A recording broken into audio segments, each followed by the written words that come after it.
Hi friends, வணக்கம். நான் இன்றைக்கி உருளைக்கிழங்கு போண்டா தான் செய்ய போகிறேன். உருளைக்கிழங்கு வந்து இப்போ எடுத்து நான் அவிச்சு தோல் எல்லாம் எடுத்துட்டு இப்போ நீட் பண்ணி வச்சுருக்கிறேன். அதே மாதிரி 2 வெங்காயம் பெருசு எடுத்து வெட்டி வச்சுருக்கேன். கருவேப்பிலை, உள்ளி சின்னதாக வெட்டியிருக்கேன், பச்சை மிளகாய், இஞ்சி வந்து வெட்டியிருக்கு. அதே மாதிரி கடுகு ஒரு தேக்கரண்டி, பெருஞ்சீரகம் அரை தேக்கரண்டி, நச்சீரகம் அரை தேக்கரண்டி, மஞ்சள் வந்து ஒரு ஒரு கால் தேக்கரண்டி. ஓகே, தேவையான அளவு உப்பு, எண்ணெய், மற்றது வந்து மிளகாய்த்தூள் வந்து தனி மிளகாய்த்தூள் எடுத்து வச்சுருக்கேன். மற்றது கடலை மாவு வந்து நான் 2 சுண்டு, நாங்கள் எந்த கப்பால் எடுத்தாலும் ஓகே, 2 கப் கடலை மாண்டா நாங்கள் 1 கப் வந்து அரிசிமா எடுக்கணும். இப்போ பார்த்தீங்கன்னா நான் இதில் வந்து ஒரு அரை ஸ்பூன் மஞ்சள் சேர்க்கிறேன். அதோடு வந்து ஒரு அரை ஸ்பூன் வந்து எங்களை உரைப்புக்கு ஏற்ற மாதிரி நாங்கள் எடுக்கலாம். அரை ஸ்பூன் வந்து தனி மிளகாய்த்தூள் சேர்க்கிறேன். தேவையான அளவு உப்பு வந்து சேர்க்கிறேன். நான் அது ஓட்டெல்லாம் அந்த கரைச்சி அப்படி வச்சுருக்கிறபடியா ஓட்டலையாக சேர்க்குறேன். இப்போ இது எல்லாத்தையும் வடிவாக மிக்ஸ் பண்ணி போட்டு இப்போ தண்ணி கொஞ்சம் கொஞ்சமாக விட்டு இப்போ குழச்சி வைப்போம்.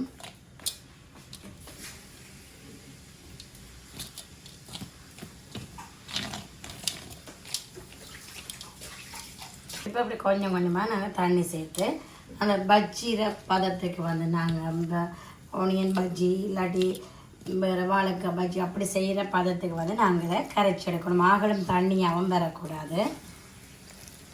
இப்படி நாங்கள் மெல்லவா இப்படி மிக்ஸ் பண்ணுவோம்.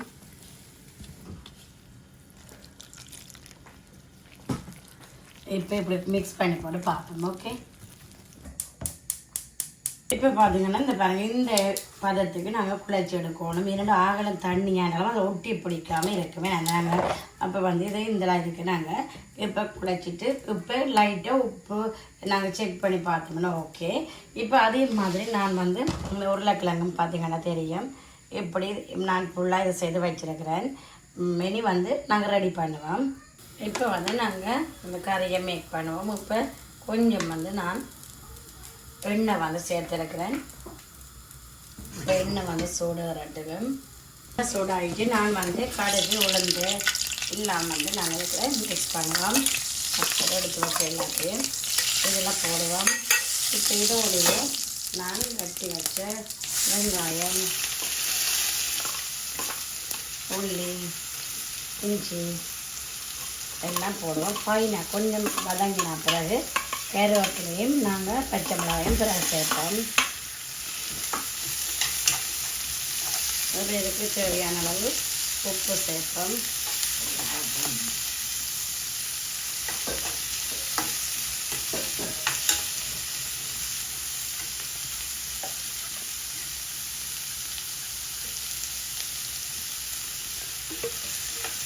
இது கொஞ்சம் வதங்கிடுக்கும். ஒரு கொஞ்சம் வதங்கிட்டேன்னா ஓகே. தேவையான அளவு உப்பு சேர்த்துட்டு நான் வந்து இதோடு சேர்த்து கருவேப்பிலை பச்சை மிளகாயும் வந்து இதெல்லாம் சேர்க்குறேன். இதையும் கொஞ்சம் விட்டு கொஞ்சம் லைட்டாக வதங்கி வரைக்கல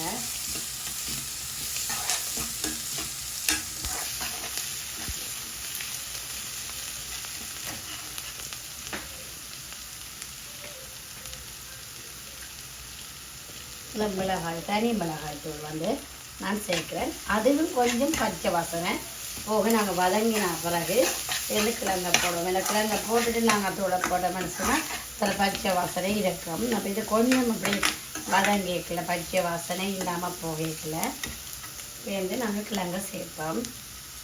இப்போ இது வந்து வதங்கி வந்துடுது பச்சை வாசனை இல்லாமல். இப்போ நான் இதோட வந்து உருளைக்கிழங்க சேர்க்குறேன். இது நீங்கள் மரவள்ளி கிழங்குலையும் செய்யலாம், உருளைக்கிழங்குலையும் இப்படி செய்யலாம்.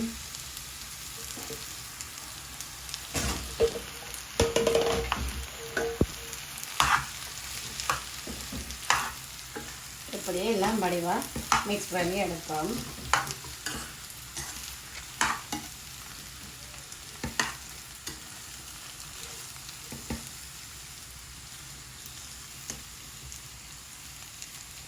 இப்போ பார்த்தீங்கன்னா இப்படி வடிவாக எல்லாம் வடிவாக மிக்ஸ் பண்ணி நான் விட்டுட்டேன். இப்போ இதில் வந்து இனி நாங்கள் வடிவாக கழுவியாச்சு ஆல்ரெடி. இப்போ திருப்பியும் கழுவிட்டு நாங்கள் வடிவாக இது ஆறின பிறகு எங்களுக்கு விரும்பின சைஸில் வந்து நாங்கள் உருட்டி எடுக்கலாம். அப்படியே உங்களுக்கு பெருசாக விருப்பம் என்றால் பெருசாக இல்லாட்டி எது இருந்தாலும் உங்களோட இதுக்கு ஏற்ற மாதிரி இப்படி உருண்டியாக்கி நாங்கள் வடிவாக எல்லாத்தையும் இப்படி போல் பண்ணி எடுத்துட்டோம்னு சொன்னால் இந்த வந்து இந்த பதமாக இருந்துச்சுன்னது உங்களுக்கு கரெக்டாக இருக்கும். இதில் நாங்கள் இப்படியே டிப் பண்ணி எடுத்தோம்னு சொன்னால் ஓகே. இப்போ எல்லாம் போல் பண்ணிவிட்டு இப்போ நாங்கள் இப்படி பார்ப்போம். போல் பண்ணி எடுத்துட்டேன் பார்த்தீங்கன்னு சொன்னால் இந்த இப்படி போல் பண்ணி நான் வச்சுருக்கிறேன். இந்த எங்களோட சைஸுக்கு ஏற்ற மாதிரி எடுக்கலாம். அப்படி போல் பண்ணி வச்சுருக்கேன். இனி வந்து இதை இப்போ நாங்கள் இதில் தோய் மாவில் இப்படி போட்டு இதில் டிப் பண்ணி போட்டு இனி பொரிச்செடுக்கணும். இப்போ வந்து சட்டி வந்து ரெடியாக இருக்குது. இப்போ எண்ணெய் சூடாகிட்டு நான் இப்படி ஒவ்வொன்றா இப்படி செய்துட்டு இப்போ எண்ணெயில் மெல்லவா போட்டோம்னா ஓகே. அது கையாலையும் நாங்கள் அப்படி செய்யலாம். இல்லைன்னு சொன்னால் நாங்கள் இந்த கரண்டியால் அடையாளம் வராமல் இருக்கிறதுக்கு கரண்டியாலையும் செய்யலாம்.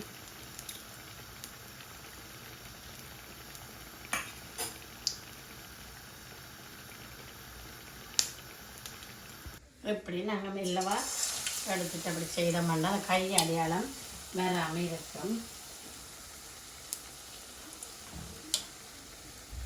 இப்போ இன்னும் 2 போட்டு பார்ப்போம்.